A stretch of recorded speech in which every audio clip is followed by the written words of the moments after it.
عشق ہمیشہ صورت ہی سے پیدا نہیں ہوتا، بسا اوقات یہ مبارک دولت بات سے بھی پیدا ہو جاتی ہے۔ کان میں آواز پڑ جانا اگر کسی کی طرف بے اختیار کھینچتا ہے تو کسی کے کلام کی خوبیاں اس کے جوہر اس کے ساتھ الفت کا سبب بن جاتی ہیں۔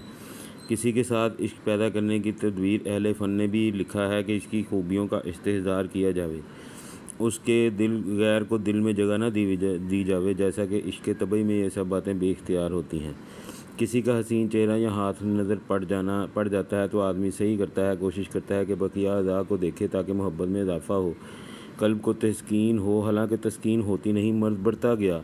جوں دوا کی کسی کھیت میں بیج ڈالنے کے بعد اگر اس کی آب پاشی کی خبر نہ لی گئی، پیداوار نہیں ہوتی۔ اگر کسی کی محبت دل میں بے اختیار آ جانے کے بعد اس کی طرف التفات نہ کیا جاوے تو آج نہیں تو کل دل سے محو ہو جائے گا۔ لیکن اس کے خط و خال، سراپا اور رفتار و گفتار کے تصور سے اس قلبی بیج کو سینچتا رہے تو اس میں ہر لمحہ اضافہ ہوگا۔ مکتب عشق کے انداز نرالے دیکھے، اس کو چھٹی نہ ملی جس نے سبق یاد کیا۔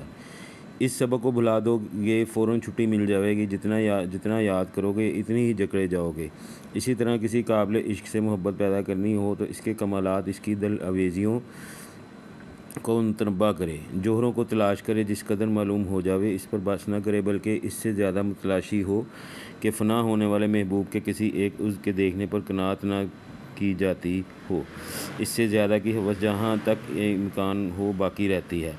حق سبحانہ و تقدس جو حقیقتاً ہر جمال و حسن کا منبع ہیں، حقیقتاً دنیا میں کوئی بھی جمال ان کے علاوہ نہیں، یقیناً ایسے محبوب ہیں کہ جن کے کسی کمال و جمال پر بس نہیں، نہ اس کی کوئی غایت، نہ ہی بے انتہا کمالات میں سے ان کا کلام بھی ہے، جس کے متعلق میں پہلے اجمالاً کہہ چکا ہوں کہ اس انتصاب کے بعد پھر کسی کمال کی ضرورت نہیں۔ عشاق کے لیے اس انتصاب کے برابر اور کون سی چیز ہوگی؟ اے گلے بتو خرسندم تو بوئے کسے داری، قطع نظر اس سے کہ اس انتصاب کو اگر چھوڑ بھی دیا جائے کہ اس کا موجد کون ہے اور کس کی صفت ہے، تو پھر حضور اقدس صلی اللہ علیہ وآلہ وسلم کے ساتھ اس کو جو نسبتیں ہیں ایک مسلمان کی فریفتگی کے لیے، وہ کیا کم ہیں؟ اگر اس سے بھی قطع نظر کی جائے تو خود کلام پاک ہی میں غور کیجئے کہ کون سی خوبیاں دنیا میں ایسی ہیں جو کسی چیز میں پائی جاتی ہیں، اللہ اور کلام پاک میں نہ ہو۔ داماں نگاہ تنگو گلے حسن تو بسیار، فدا ہو آپ کی کس ادا پر، گلے چین بہار تو زاداماں گلا دارد، ادائیں لاکھ اور بے تاب دل ایک۔ احادیث سابقہ کو غور سے پڑھنے والے پر مخفی نہیں کہ کوئی بھی چیز دنیا میں ایسی نہیں جس کی طرف احادیث بالا میں متوجہ نہ کر دیا ہو، اور انواع محبت و افتخار میں کسی نوع کا دل دادہ بھی ایسا نہ ہوگا کہ اس رنگ میں کلام اللہ شریف کی افضلیت و برتری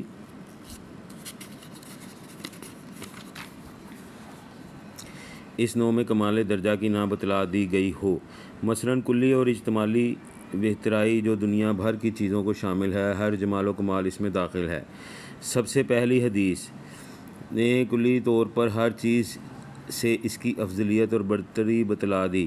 محبت کی کون سی نوع لے لیجئے، کسی شخص کو اسباب غیر متناہیہ میں سے کسی وجہ سے کوئی پسند آئے، قرآن شریف اسی کلی افضلیت میں سے افضل ہے۔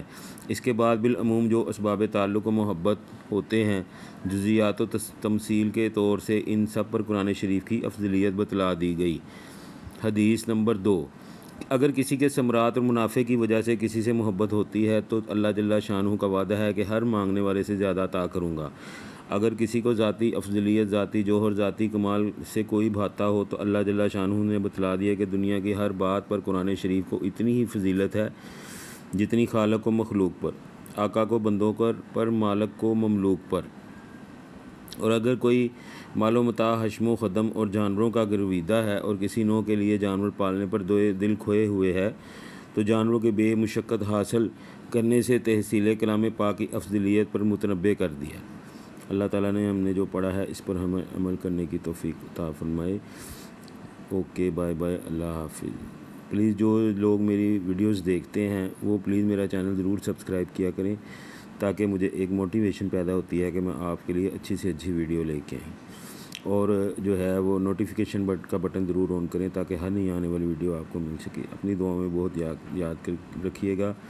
ڈاکٹر وکی آپ کے لیے اچھی ویڈیو لے کے آئے گا انشاءاللہ۔ اوکے، بائے بائے، اللہ حافظ۔